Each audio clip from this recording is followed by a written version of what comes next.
Joey Logano calls out Ty Gibbs on SiriusXM NASCAR Radio, and the LA Coliseum will likely not return in 2025.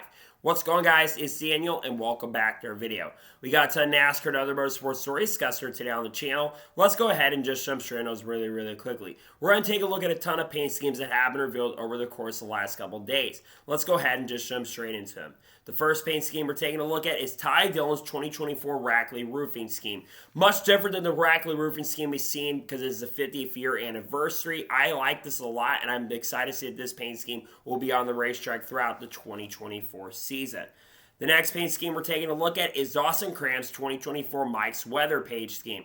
I like the scheme a lot too, very similar to last year's scheme, but I'm excited to see this one out on the racetrack throughout the 2024 Xfinity Series season. The next paint scheme we're taking a look at is Ryan Els's 2024 Rolling Plains construction scheme. Alpha Prime always knocks it out of the park with their paint schemes. This one's no exception in my opinion. It's pretty solid, and I'm looking forward to seeing it on the racetrack throughout this year. The next paint scheme we're taking a look at is Spencer Boyd's 2024 Tibbetts scheme that I believe we'll see at Daytona in a couple races throughout the 2024 season. Basically, I think this is okay. It's not absolutely fantastic. There could have been a little more done with this scheme, but hopefully Spencer Boyd can run really well with this scheme throughout the 2024 season. The next paint scheme we're taking a look at is Kyle Busch's 2024 Zone scheme. This one, of course, will be run during the Daytona 500. I think this looks pretty good in my opinion, to be honest. I think it's kind of got leaked about a week or two ago when it was announced as Zone. Of course, it's going to be the anchor partner. I think it's a very solid paint scheme, though, and I'm definitely looking forward to seeing it on the racetrack throughout the 2024 season. The next paint scheme we're taking a look at is William Byron's 2024 Raptor High Heat scheme. I haven't been a big fan of William Byron's paint scheme so far this year, but I actually do like this one quite a bit. It gives me a little bit of throwback to Jeff Gordon's AARP schemes that he ran back in the day, which I was a pretty big fan of those schemes back from 2012 to about 2014 to 2015. I think it looks solid, and I'm looking forward to seeing on the racetrack throughout this year. And the final paint scheme we're taking a look at is Dean Thompson's 2024 David Mancini scheme that we'll see at Daytona. I think this looks okay in my opinion. It's nothing special, but I think it looks okay. And hopefully Dean Thompson can run really well with this scheme at Daytona International Speedway. And now we're going ahead and jump on to the next story of today's episode as we're talking about B. Laster. As it was announced yesterday that B. Laster will sponsor Michael McDowell in 2024 in select races, including at Pocono International Raceway. B. Laster has been in this sport for the last couple of years, and they will sponsor, like I said, Michael McDowell for a few races throughout the season. They, like I said, were with Fast Motorsports last season, and they've worked with other organizations over the course of the last couple of years. So I think it's really exciting and really awesome to see that B. Laster will be working with Michael McDowell throughout the 2024 season and all the other front row drivers as well. And now we're going ahead and jump on to the next story of today's episode as we're talking about the Bristol Truck Race. As they have their title sponsor for the event, it's also been extended. It's going to be called the Weather Guard Truck Race. I believe Weather Guard has sponsored a Truck Series race at Bristol since I think Bristol Dirt came around. So now you've got Weather Guard coming in, and once again, I believe they sponsored last year's truck event as well. So now you've got Weather Guard coming in to work in with them in this event this year. Because remember, Bristol also for the Truck Series will be on the concrete once again, which I think is a really awesome, great move overall as well. I think it's pretty exciting and glad to see that the Weather Guard Truck Race is going to be back and Weather Guard will be sponsoring the event. Really exciting stuff overall, in my honest opinion. And now we're going ahead and jump on to the next story of today's episode as we're talking about Kansas Speedway. As it was reported by Adam Stern on Monday morning that when Penn Entertainment was granted permission to develop what became its Hollywood Casino and NASCAR's Kansas Speedway, it also pledged to build an adjacent hotel. No hotel was made, and apparently they're going to be required to pay $13 million in compensation and fees for this. This is kind of wild and crazy to see considering that they have basically agreed to go ahead and pay this money out the Kansas Speedway only for them to not oblige and do it. This is going to be a story that we'll be following up from time to time as more stuff comes out on information on this. But it's absolutely a huge story to see that they did not basically build a hotel that they were supposed to build, and now they're going to have to pay $13 million back to NASCAR and also to people that are from the Kansas area. Nonetheless, a pretty massive and huge deal overall. And now we're going ahead and jump on to the next story of today's episode as we're talking about 100 Days to Indy. As it was announced on Monday morning that 100 Days to Indy has been renewed for season number 2 and once again will be on the CW. I didn't get the chance to tune into season 1 on the CW for the 100 Days to Indy, but from what I heard, a lot of people really enjoyed the first season of 100 Days to Indy. And a lot of people wanted a second season. Now, maybe it could have been on a bigger network, but the CW obviously is building up their platform and their portfolio when it comes to sports entities. And a lot of people feel like that potentially IndyCar could move over to the CW simply because of the fact that they are doing this once again on the CW. I think this is a huge and massive dub for the entity overall, and pretty cool to see that 100 Days of Indy will once again be back on the CW this year in 2024. And now we're going ahead and jump on to the next story of today's episode as we're talking about Doug Rice. As PRN confirmed on Monday afternoon that Doug Rice, after being with PRN for the last 36 years, he will be retiring at the end of 2024. Doug Rice has been in the broadcasting realm since the late 1980s and has been with NASCAR, in my opinion, is one of the best people in this industry currently at the moment and one of the best ever called races on the radio especially.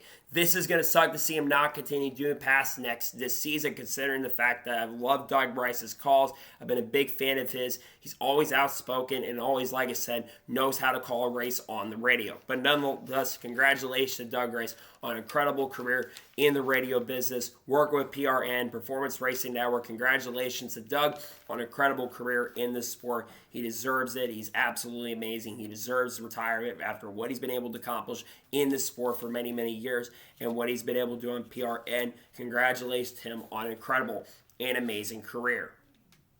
And now we're going ahead and jump on to the next story of today's episode as we're talking about Sebastian Welden. As it was announced yesterday morning that Sebastian Welden will be joining Andretti in 2024 and USF Juniors. Sebastian Welden, of course, who is the son of Dan Welden. He's been on the up and upcoming over the course of the last couple of years from racing and go-karts and now is making the next step to USF Juniors. It is only going to be a matter of time in the next 5 to 10 years where Sebastian Welden more than likely is going to end up being in IndyCar. And a lot of people in the IndyCar paddock believe that he could be someone who could be as good as his father was. There's a lot of hype around him, and joining Andretti and being part of the Andretti family, I think that's only going to grow that potential possibility of that happening. I think it's a huge deal for Sebastian. I'm really excited to see what he can do behind the wheel of a USF Junior. It's a big move for them, and I'm happy to see that he'll be working with Andretti this year in 2024. And now we're going ahead and jump on to the next story of today's episode as we're talking about Keith McGee. As it was announced yesterday that Keith McGee will drive the number 27 for Rayon Brothers Racing at Daytona International Speedway. It's already expected that Keith McGee is going to run around 6 to 8 races throughout the season with the Rayon Brothers, but we were not entirely clear what number he was going to run. Some thought he'd run to 33, but members announced back at the Chili Bowl weekend that Lois Allen was going to be driving the number 33 truck full-time this season. This is a great opportunity for Keith McGee. Obviously, I don't think he's the best driver in the world, but he does bring some sponsorship and funding, which is a big reason why Keith is getting the chance and opportunity in the first place to once again work with this team throughout the 2024 season. We'll see how he ends up doing at Daytona. I believe that this 27 truck will have to qualify in on time on owner's points unless they did. I think they actually bought up some owner's points that might not entirely be true, but I think it's really good to see he's getting the opportunity. Hopefully Keith McGee can be able to make the best of it this year with the Rayon Brothers. And now we're going ahead and jump on to the next story of today's episode as we're talking about Toyota Racing Development. As they announced their 2024 development lineup class for 2024, that being Toyota Racing Development. Among the names of drivers who will be part of TRD this year, it includes Chandler Smith, Corey Heim, Taylor Gray, William Sawalch, Buddy Copefoot, Isabella Robusto, Jade Avedissian, Brent Cruz. Also, Weston Workham's part of that group as well. And there's a lot of other big-name individuals who are part of TRD this year, including Gio Ruggiero as well. There's a lot of great talent coming in. Obviously, Chandler Smith coming back with Toyota Racing Development this year. Ultimate goal for Chandler Smith is eventually get back up to the Cup Series and actually get some Cup starts maybe at some point this season as well. Corey Heim, of course, is probably the second biggest name. Might actually be the biggest name on TRD's pipeline. It was announced recently that he's going to be doing a reserve role at 2311 Racing. We'll be working with Bubba Wallace and Kurt Busch and Michael Jordan, Ron, a bunch of people. You've also got William Sawalich, who, of course, is going to be making some select Xfinity Series starts at the end of this season. I think it's a massive deal for TRD to bring all these drivers in, and they've got a really strong lineup for Toyota Racing Development this year going into the 2024 season. And now we're going ahead and jump on to the next story of today's episode as we're talking about Kevin Harvick Incorporated. As Kevin Harvick Incorporated is back, they are going to be racing late models in the Cars Tour in 2024. The driver lineup is going to include Brent Cruz, who's going to drive the number 29 car in the LMSC division, and then the number 62, which I think will be a Ford, will be run also in that same division with Lane Riggs, Josh Berry, William Sawalich, Landon Lewis, and Ryan Preece will all split that seat throughout the 2024 season. All these drivers, of course, who are part of the Kevin Harvick Incorporated family. As their group announced recently, also the Shane Van Gisbergen and Corey LaJoie will be part of that management group starting this year. This is a big deal that Kevin Harvick Incorporated is back. I believe it's the first time that they have been racing on a full-time basis in any series since, I believe, the 2011 season. So bringing all these guys back in, I think it's phenomenal and it's really awesome. And again, I'm very happy to see that Kevin Harvick Incorporated is back in a pretty massive and major way going into the 2024 Cars Tour. They've been making some huge movement. I think there's like 25 or 26 full-time entries announced for the Cars Tour. Obviously, Kevin Harvick, of course, is involved with the Cars Tour in a pretty big way. So nonetheless, really happy to see that KHI is officially back and they're going to be racing in the Cars Tour in the 2024 season. Really excited and really glad about it overall. And now we're going ahead and jump on to the next story of today's episode as we're talking about Chris Bowen. As it was announced on Monday evening that Chris Bowen will be the crew chief for the 26 car for Sam Button Racing in 2024. I believe that Chris Bowen crew chief the number 24 car last year for Sam Button Racing, if I'm not mistaken, and he nearly won races and actually nearly got a win, I believe, with Sage Karam last season in 2023 at Road America after Sam Hunt Racing had their best race of the season at Road America last season. Chris Bowen is a veteran crew chief in the sport and has been in the sport for many, many seasons. I believe that Chris Bowen has a really solid chance and a really strong opportunity to lead this 2016 member. Corey Heim, also Jeff Earnhardt, and Sage Karam are three of the drivers who will be behind the wheel of this car throughout the 2024 season. The goal for Chris Bowen is to try to lead this team to their first win as an organization. I don't think Sam Button Racing has scored a win up to this point, so they're still looking for that first career win as a team and organization. Hopefully Chris Bowen can go in there and lead them to that first win in 2024. And now we're going ahead and jump on to the next story of today's episode as we're talking about the Indy 500. Now, there's a report that came out from Nathan Brown from the Indy Star on Monday, and apparently there's a lot of talk about guaranteed entries for IndyCar coming up really, really soon, kind of like a charter system. But one of the things that could be coming into play with this rumored charter system is potentially guaranteed spots for the Indianapolis 500. And what they could be doing is doing guaranteed charters. Now, this is not the first time that this has been talked about or has been done in IndyCar. Back when there was the IndyCar split, back in 1996, the top 25 in IndyCar points would get locked in, which is effectively the 25-8 rule. Now, I really do not want to see this happen. This would be a terrible move for IndyCar. I get that IndyCar wants to survive in a big way, and there's understandable reasons why they want to basically save the team's money and also want to do something similar to what NASCAR has done, because Roger Penske obviously is a massive and huge part of the charter agreement currently at the moment. However, I do not want to see this happen where guaranteed entries happen for the Indy 500. It just would make no sense. Nobody wants it. I don't want it, and most IndyCar fans do not want guaranteed entries. IndyCar's already got enough big problems of its own. And if you start having locked-in entries for the Indy 500, then you've got to start questioning what the other issues are. Not to mention, Honda's heavily rumored that if they don't get the hybrid system fixed together, they could leave IndyCar at the end of 2026 and go focus on Formula One, or they could join NASCAR for that matter. So I really hope they change their mind on this, and I really hope that there are no guaranteed spots in the futures. I think it would be a bad move for IndyCar, and it would be a bad move overall for the sport, in my honest opinion. And now we're going ahead to jump on to the next story of today's episode as we're talking about Justin Bonsor. As it was announced, I believe yesterday or Monday, that Justin Bonsor will be making his ARCA debut next weekend at Daytona International Speedway, driving the number 30 car for Retta Jones Racing. Justin Bonsor, for those who don't know, did a test this past week or so with Fast Track Racing back in January, and now will get the opportunity to run in ARCA for the first time in his career, moving up from the Whelen Modified Tour, because we all know Justin Bonsor is one of the best drivers in the NASCAR Whelen Modified Tour. This is an amazing and fantastic opportunity for him. And I think Justin Bonsor will have a really big challenge coming for himself. But I believe if there's anybody that can lead the challenge and do a really good job from getting challenged, it is definitely someone like Justin Bonsor. So I think it's a fantastic opportunity for him. And I'm very excited to see that he'll get to join that team this year. Now, the big question surrounds around Frankie Muniz because a lot of people wonder where Frankie's going to be going this year. Apparently, Frankie does have a ride, or some people have been saying he does have a ride. He's been teasing it. He's been in the Ford Simulator. We talked about it on Monday, that basically he's been in the Ford Simulator. So he still apparently has a ride for Daytona coming up, and he's been getting prepped for that. We'll see where he ends up going this year, where Frankie ends up driving. But again, really happy for Justin Bonsor, and congratulations to him on getting the chance, the opportunity to drive this year for Retta Jones Racing. I think will make the best of it. They're not the fastest organization in the world, but if they can nearly get a top 10 debut with Frankie Muniz, Justin Bonsor can definitely do a little better considering he has a lot more experience than a driver like Frankie Muniz.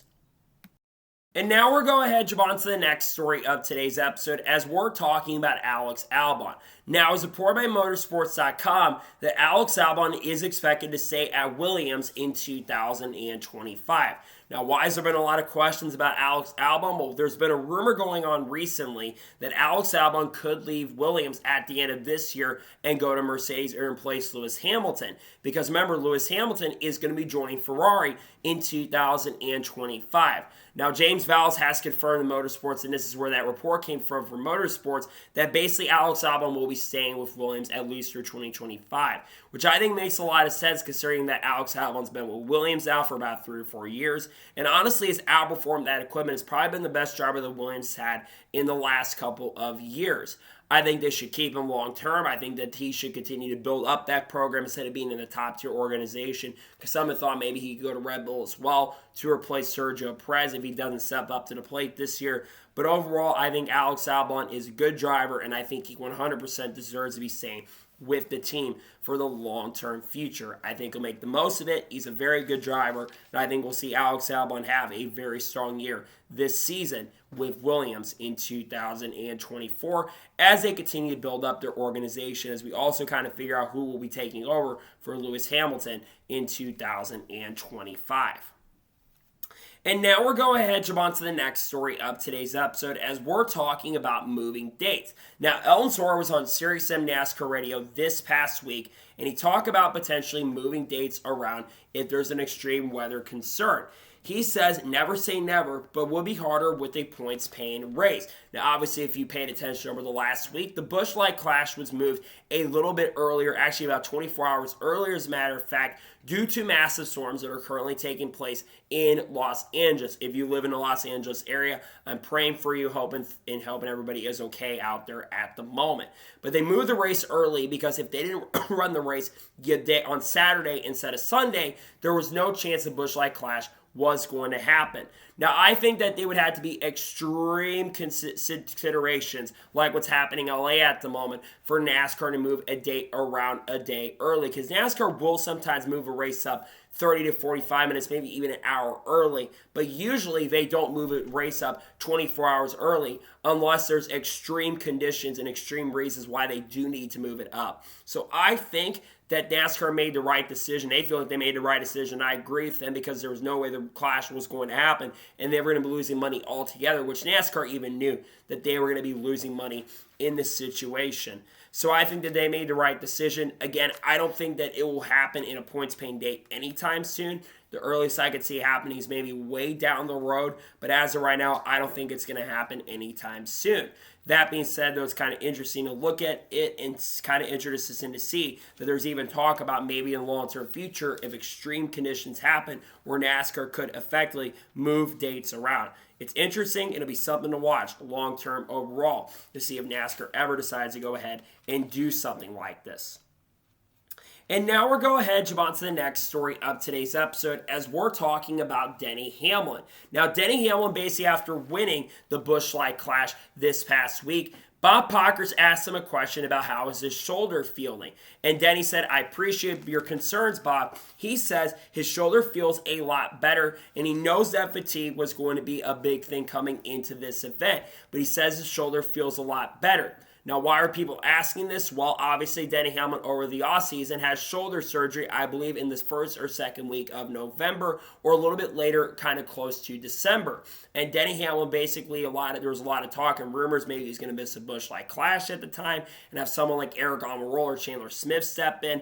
Obviously, that did not happen, and Denny Hamlin's been saying that his shoulder is feeling a lot better, which I think is a really good thing because Denny Hamlin now knows he's not going to need a backup driver for the Daytona 500 and won't need one going forward. He does say it's going to take a little more time for that shoulder to recover and be 100% effectively better long term. But obviously that is something that he had to do, and I think it was the right decision to make. He probably should have gotten it a little bit earlier, maybe like a season earlier. But Denny Hamlin, obviously, it didn't affect him because he able to go out there and win the Busch Light Clash. I'm very happy for Denny Hamlin, and again, I'm glad to see that he at least was able to get the win, even with the shoulder surgery and some of the pain that he was feeling probably during the race, because he probably did feel a little bit of pain, but he said he's all good and ready to go forward toward the future and working on getting that fourth Daytona 500 win. So nonetheless, glad to see that Denny Hamlin is at least feeling a little bit better, and good to see that he was able to reveal that nothing really was a major issue from that. And now we're going ahead, jump on to the next story of today's episode as we're talking about the Busch Light Clash TV ratings. Now, every time we have a race about Bob Pockrass, Adam Stern basically puts out the ratings. And according to Adam Stern, FS1 got 1.511 million viewers for Saturday night's Busch Light Clash, which is down from the first two editions that were held on Sundays on Fox. For 2022, it had 4.283 million viewers. And for 2023, it was down from 2022, but it still got 3.647 million viewers. Even though the race got moved up early, it still is a really good number to have 1.5 million people, considering that we only had like 4 or 5 hours notice for the race even happen. And still, that's better than even some other NASCAR races that were even held during the COVID times got hit with. So still to have 1.5 million people with 24 hours early is still a really, really huge number for the sport. Could have been better, definitely, if NASCAR would have acknowledged and gotten it out a little bit sooner, the decision. But I think that because remember, they didn't arrive till basically Friday because they had the Polar Parade on Friday. So they were not able to really get this out quicker. This is something that probably had discussions with on Friday. TV networks probably knew that this was likely going to happen. But to still have 1.5 million people tuned in is still a really, really solid and a good, really good number, all things considered. Now, this could have an effect on the Daytona 500. Absolutely. This probably will hurt the TV ratings for the Daytona 500, but they're probably going to be down at the start of the season, but that's not a massive shock and not a massive surprise to me that the ratings might be a little bit down for the Daytona 500, considering what happened with the Clash. But NASCAR did the right thing. They care more about the fans and trying to get them out of the area, and the teams and the drivers as well out of the area before things got really bad and really, really serious. So I'm really glad about this. Well, I'm not happy the ratings are down, but I think it's still really, really good that for a race they got moved up early, to still have 1.5 million people tuned is really good. And hey, that's better than even some Xfinity Series races, and also better than pretty much every single truck race last year. And for like 4 or 5 truck series races combined, considering the truck series was kind of unbearable to watch last season. So though that's some solid ratings for a race that got moved up early to be 1.5 million, it's still a pretty solid and pretty good number overall, in my honest opinion. And now we're going ahead and jump on to the next story of today's episode as we're talking about Tony Stewart. Now, Tony Stewart was on SiriusXM NASCAR Radio this past week and was on yesterday talking to Dave Moody and basically was asked a lot of questions in regards to Stewart-Haas Racing. And Tony Stewart basically addressed the criticism that Stewart-Haas Racing has been receiving, of course, during this off-season. He says that he's tired of taking the blame and they haven't gotten the job done, but he's excited by the energy at the shop. He's basically putting Stewart-Haas Racing on blast, and he wants Stewart-Haas Racing. He's expecting them to really start stepping up to the plate and be better. It is no secret that Stewart-Haas Racing as an organization has struggled immensely over the course of the last couple of seasons. Stewart-Haas Racing in 2022, which was the first year of the next-gen car, they still got a few wins that season. Remember, Chase Briscoe got a win and nearly made it to the championship four. He won that race at Phoenix early in the year. And also, Kevin Harvick, while he got eliminated in the round of 16, where he had a lot of bad luck, he still got 2 wins that year at Richmond and Michigan. So Kevin Harvick still had an okay season, but not an amazing year. Last year in 2023 was probably the worst season in Stewart-Haas Racing history, where Kevin Harvick was the only driver who consistently was in the top 10 in points all season. The second closest in points, I think, was either Eric Almirola or Ryan Preece, because I think Eric Almirola finished 22nd in standings, and I believe Ryan Preece finished 23rd in the standings by the end of the year. But SHR completely struggled, and they basically, for the first time in the organization's history, failed to win a race. And they're going to be expected to step up a lot better than putting out a lot of posts on social media. And they're a team that really needs to show a lot of improvement. And with not having Kevin Harvick there this year and Tim Fedewa and losing a bunch of sponsors, also not having Eric Almirola this season, I think that really could hurt Stewart-Haas Racing in a big way. Even though the energy might be really good at Stewart-Haas Racing, which that probably is true, that the energy is probably good over at that organization right now, there's a lot of things that need to improve and get better for SHR. Hopefully as a team they can show that improvement and have a better season. But honestly, I'm not expecting much. There's been a lot of talk of maybe them switching manufacturers. Maybe even there's some people that are rumored saying that maybe even Junior Motorsports is coming in to buy up, which I don't think is true at all, by the way. I think that's just a rumor going around. And maybe they could switch manufacturers and things might end up getting better. Nonetheless, for Stewart-Haas Racing, hopefully things do end up getting better and they could show a lot of improvement, but honestly, I'm not sure if they're going to be able to show that improvement that they're wanting. We'll see what happens. Hopefully, they are able to show that improvement they're looking for as an organization, as a team. Hopefully, they can be able to do that. And now we're going ahead and jump on to the next story of today's episode as we're talking about ESPN, Fox, and Warner Brothers. As it was announced yesterday that ESPN, Fox, and Warner Brothers are creating a streaming network that will launch in the fall of 2024. Multiple networks included will be NASCAR, the NFL, World Cup, UFC, F1, NHL, and the PGA Tour. Now, why is this a big deal for NASCAR? Like I mentioned, they'll be part of this new streaming deal that is going to be coming in starting in 2025. This is a really, really big deal. Obviously, NASCAR is a new TV deal that's going to be coming in, where they are going to be working with the Warner Brothers for the first time. Also included, like I mentioned, will be the Le Mans 24 Hours, which will be on network TV there, and will be part of the streaming service and network. Now, obviously, a lot of people are calling this Cable Plus, which I can 100% see that. It makes a lot of sense why it would be called Cable Plus, considering the fact that you're going to have to pay a lot more money for another streaming service that is effectively a sports cable package at this particular point. Again, a lot of rumors are going around that this could be something like $49 or $50. I think Andrew Markin just reported on it really recently, who currently works at the Sports Business Journal, that this is still going to effectively cost like $40 to $50. And you think about how much everything is costing currently at the moment right now with these prices.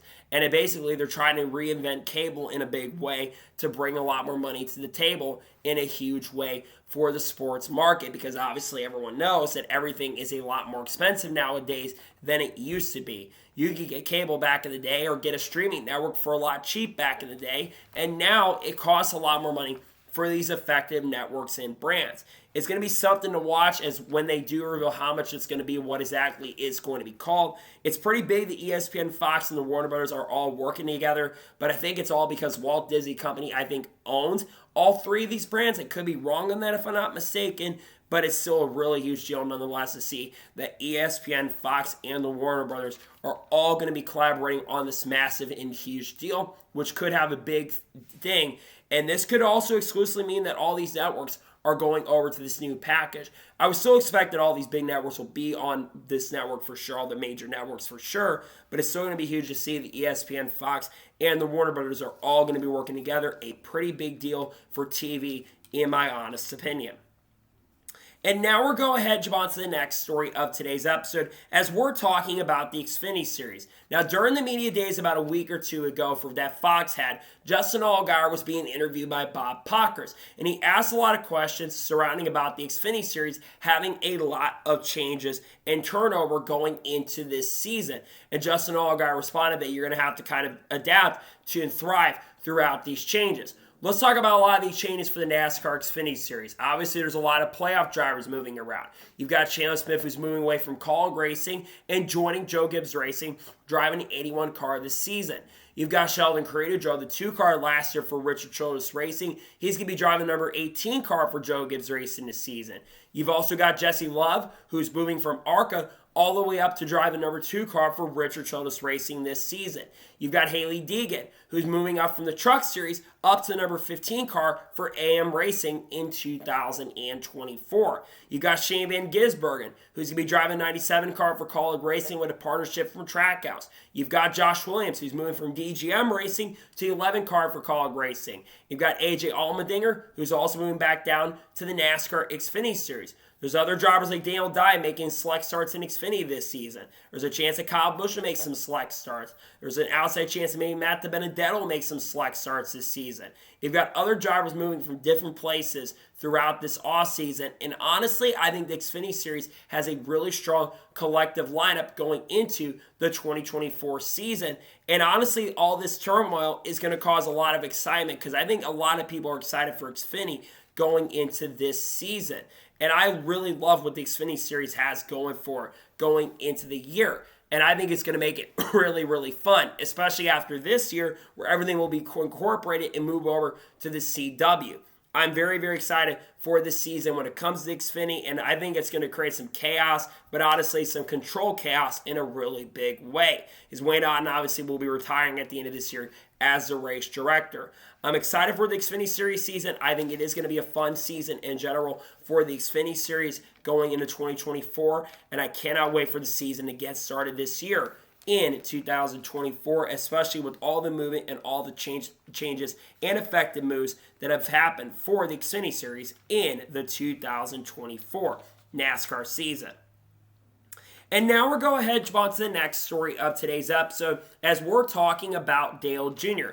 Now, Dale Jr. revealed on his podcast, the Dale Jr. Dialogue, yesterday that he's still working on an extension with NBC, because he shockingly revealed yesterday that his contract with NBC ended at the end of last year. And he's working on an extension with NBC, but he is also looking at other options for this year as well. This is absolutely huge because, one, we did not know how long Dale Jr.'s contract was because, remember, he's been working with NBC since the 2018 season. But it's crazy to think that this is that last year was the last year of the original contract.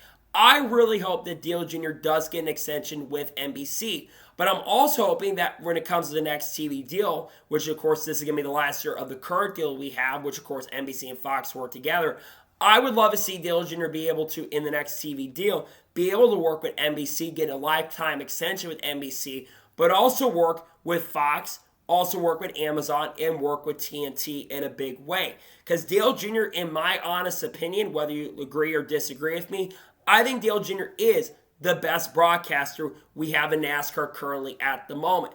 And if Dale Jr. was not to get renewed by NBC, I think this would be a massive loss for NBC because he's been a massive reason why NBC has been basically the better broadcast partner. Yes, NBC has gotten a lot better for sure in other areas. One, their cameramen are way better. But when Dale Jr. screams out that we got a car to walk, because he's watching what's going on the racetrack, which most broadcasters nowadays don't watch what's going on the racetrack. They look at a bunch of screens and they look at a bunch of monitors. They don't pay attention to what's going on out on the racetrack. Having got Dale Jr. there to basically point out what is going out on the racetrack, I think is really, really huge. And he provides a lot of insight and a lot to the broadcast. And it would be, like I said, a massive shame if Dale Jr. cannot return, because in my honest opinion, Dale Jr., like I said, is the best part of these broadcasts. And I think he should be re-signed. I hope NBC can do it. I know he's working on that extension with NBC currently at the moment. Again, I really hope they're able to figure it out and get it together, because Dale Jr. needs to be part of these NBC broadcasts for the rest of time, because NBC is going to be part of the next TV deal, and he needs to be there. And I know that maybe they could find a way to get him to work with TNT, maybe work with Amazon perhaps, which could be really huge. But I think Dale Jr. should be part of as many broadcasts as possible, and I really hope NBC does find a way to get him extended. So we'll see how things go out. We'll see how things turn out. But NBC, please re-sign Dale Jr. Also, by the way, if you can't hire Carl Edwards, because Carl Edwards will be a massive part of these broadcasts too. Nonetheless, so hopefully Dale Jr. can get re-signed by NBC, because he deserves to be part of NBC on a lifetime contract, in my honest opinion. And now we're going ahead to move on to the next story of today's episode, as we're talking about Kyle Larson. Now on Monday, which originally was scheduled for yesterday, Tuesday, Kyle Larson had an IndyCar test at Phoenix Raceway. Obviously, Kyle Larson does reside in the Phoenix area, but Kyle Larson had an IndyCar test yesterday at Phoenix International Raceway. Now, why was he testing? Well, it's to get more experience in an IndyCar, because remember, Kyle Larson is going to be attempting to qualify for the Indianapolis 500 for this season, and he wanted to get a lot more experience behind the wheel.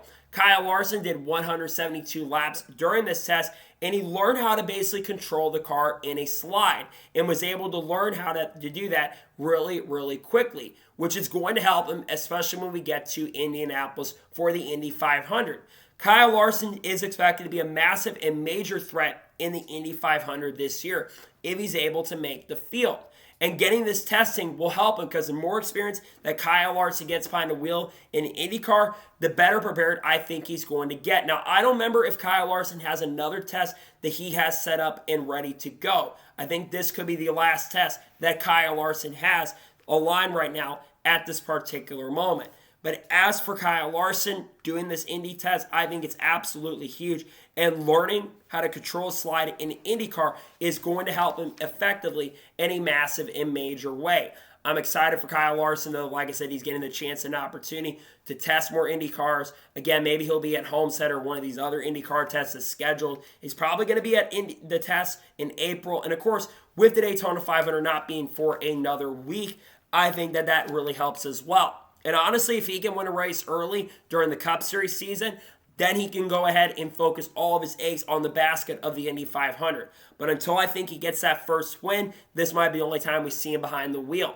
But again, I think once he's able to win that first Cup race this year, he'll be able to put all of his eggs in the basket of trying to compete and trying to win the Indy 500. He has a chance this year to win the Indy 500 and the Breakout 400 in the same season, which has not been done in the history of NASCAR and IndyCar as well. It was him driving Aaron McLaren. I think he does have a really strong chance and a really strong possibility of getting it done this year. It's exciting. It's great for the sport overall, and I'm glad to see that Kyle Larson, like I said, will be running the Indy 500. I think he's got a really strong chance and a really great possibility of getting it done in the 2024 season.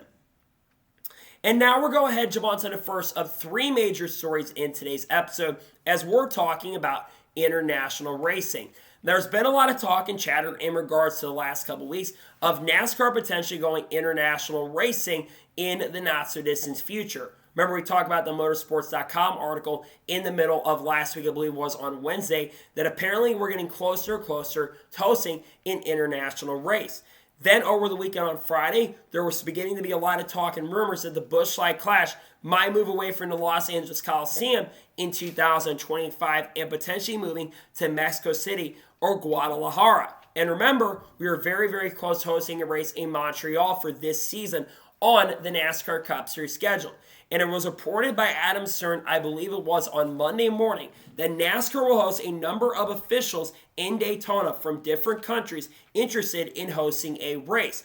NASCAR, over the course of the last year or two, has been having a lot of massive talks and massive conversations about hosting international races.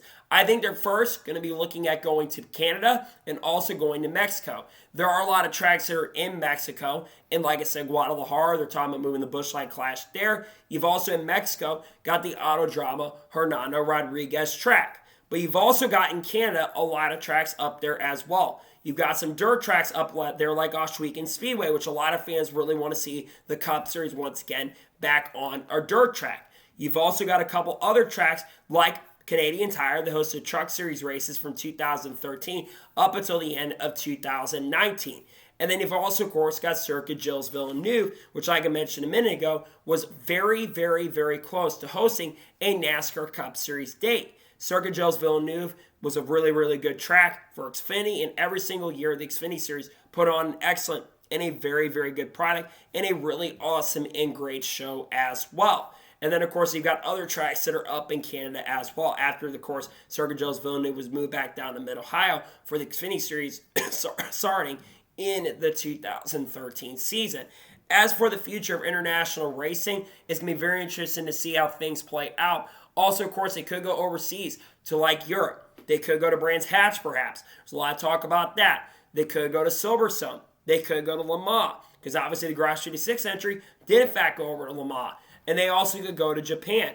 They could go to Suzuka. They did that back in the day. And they also could go to a track like Chwing Ring Motegi as well. In general, I love the fact that there's a lot of talk and conversation about potentially hosting some international races on the NASCAR schedule. I want to see it happen, and I really hope and pray that we do get to see some international racing on the NASCAR schedule, because I think it could be massive and huge for the sport's growth overall in general. So we'll see what NASCAR does decide to do. I think there's a really strong chance we will be racing outside the United States in 2025 and hosting the first Cup Series day in nearly 70 years, because we actually hosted a Cup Series day, I think, at Toronto back in 1958 or 56, if I'm not mistaken. So I really hope that we do, in fact, get to see some international races on the NASCAR schedule, and because I think it could be really successful and really huge for the sport overall if we do see some international races. So hopefully we do get to see some international racing on the NASCAR schedule as early as the 2025 season. And now we're going ahead, jump on to the first of two major stories in today's episode, as we're talking about Joey Logano. Now, Joey Logano was on SiriusXM NASCAR Radio yesterday, and basically on the same podcast that he has, which is, I think, Behind the Wheel, he went on to call out Ty Gibbs. Now, if you've been paying attention over the course of the last couple of days, you saw, we talked about this on the channel as well, that Joey Logano and Ty Gibbs got into a little bit of beef. On the final restart, second to last restart with 10 laps to go in the race, Ty Gibbs actually had the lead over Joey Logano.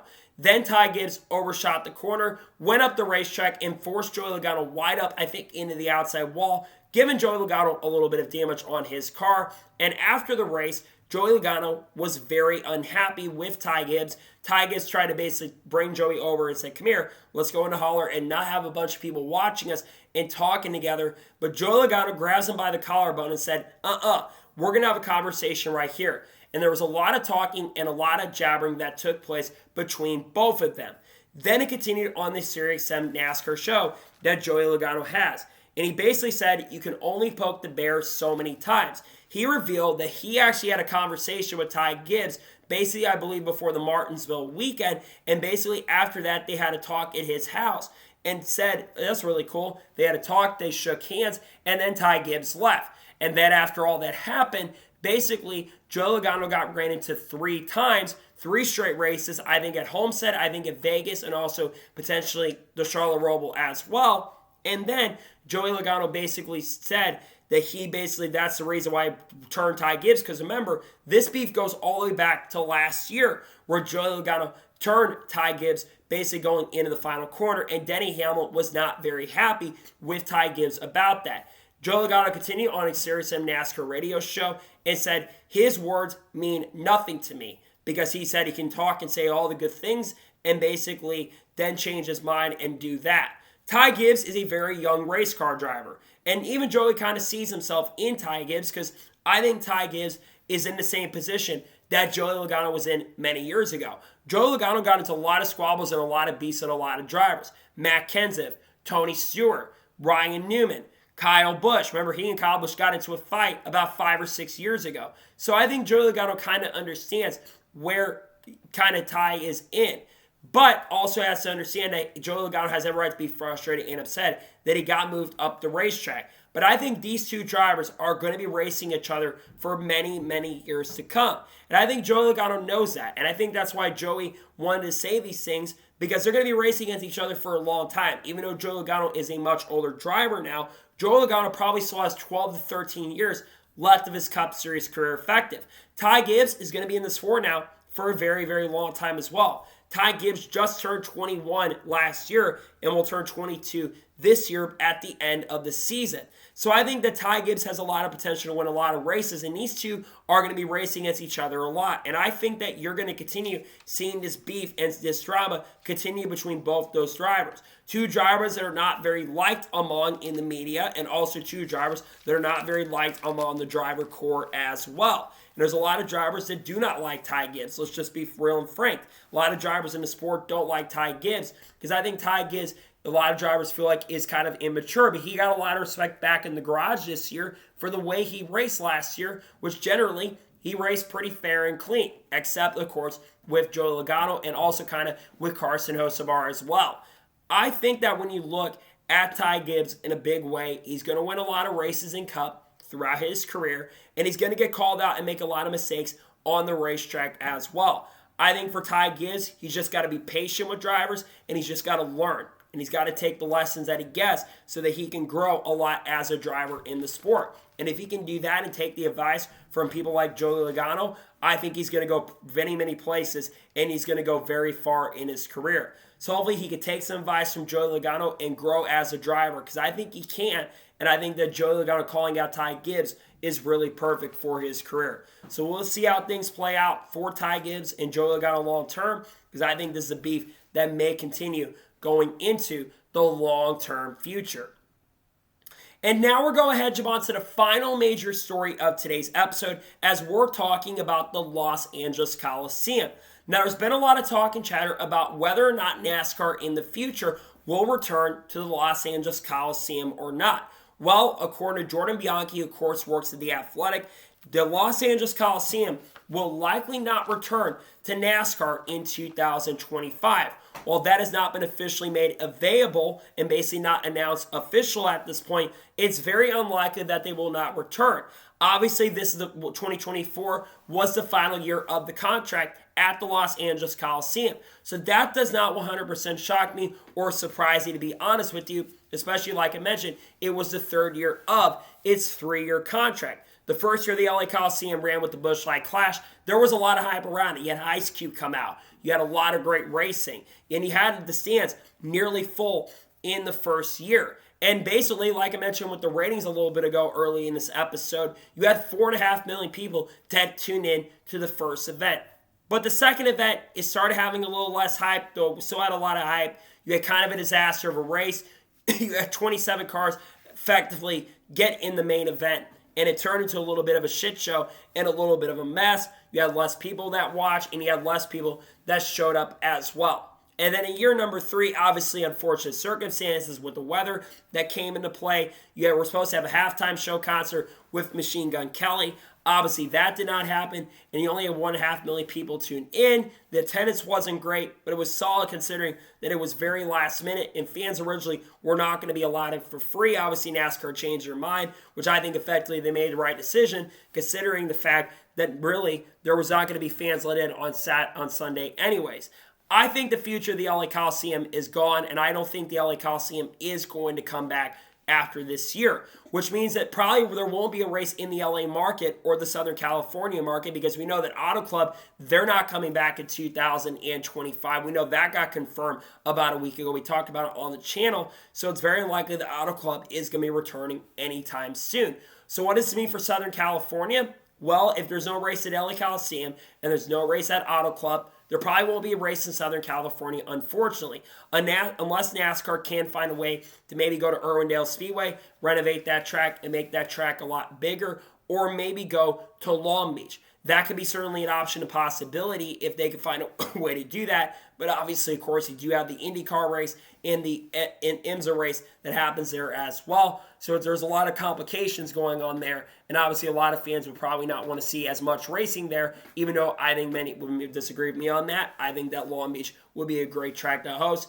I just don't know if NASCAR would effectively want to do that, considering they have a lot of racing already at this point anyways. So I think it's very unlikely there. Now, with the Busch Clash not likely returning to the LA Coliseum, where does it go? Well, there's a lot of options. They could go to Guadalajara. That's certainly a possibility. They could go to Mexico City. That's a possibility. It's been talked about. There's also a lot of people that are pushing for it to go back to Daytona, which, again, there's a really good chance possibly that it could go back to Daytona if they can't go internationally. But, again, I don't know if people would show up. I know there's a lot of pushing people like Dale Jr. and a lot of fans that seem to have very short-term memories of the fact that basically the reason we left Daytona in the first place wasn't because it turned into a shit show and turned into a massive disaster. Now, Dale Jr. has been suggesting that maybe they go back to pole winners perhaps, which that would be interesting to see. I'd like maybe see him try it, but you wouldn't have any pole winners to begin with, and you have like 10 or 15 cars, and I don't think the racing would be that exciting because with the next-gen cars, you need to have a lot of cars to create a lot of energy for the racing to be good, even though it would be a short dash, and like not a lot of people probably would show up. Again, people didn't show up to Daytona. That's why I don't think they're ever going to bring it back to Daytona unless it's necessary, because effectively, I don't think that people are going to show up. I don't think a lot of people would show up to a race at Daytona. So the big question being, where could you take the concept, though? Because you got to go to a lot of different areas of the country. And honestly, there's a lot of areas in the world where they have a stadium like the LA Coliseums. So I don't know what happens there. As for the LA Coliseum, there's been a good impact. There's that huge diverse crowd that did come out to the LA Coliseum races. And in general, I think there was definitely a lot of success that came from the races at the Los Angeles Coliseum. So it's a shame, though, that it's probably not likely coming back in 2025, but I'm not 100% shocked or really not surprised at this point that it's not coming back. Again, I'm disappointed, but really not shocked. I would like to see the LA Coliseum come back in 25, but right now, as of now, at this particular point, it doesn't look like that we'll be returning to the Los Angeles Coliseum, at least for 2025. Maybe in the future, it can come back as like a rotation event for the Clash, but right now, they will not likely be returning in 2025. So, that is going to today's NASCAR news and motorsports news video. I want to thank you guys for watching. Please subscribe to the channel, notifications on, so if I win a video, it does go live on my channel. Follow me on Twitter, Facebook, and Instagram, and support our Patreon as well. Links description below that, and comment below your thoughts below on today's video. Do you think LA Coliseum will ever return? Let me know your thoughts in the comments below. And what are your thoughts about Joey Logano calling out Ty Gibbs? Let me know your thoughts in the comments below. I've got some truck series related videos likely dropping near the end of this week. We got more NASCAR news content dropping this week as well. And we're getting really close to the Daytona. And also on my second channel, I should be having my predictions for Super Bowl 58 dropping here soon. So anyways, like I said, I want to thank you guys for watching today's episode. And I'll see you guys next time for more great, awesome NASCAR content and other motorsports content on the channel like this. Take care, everybody.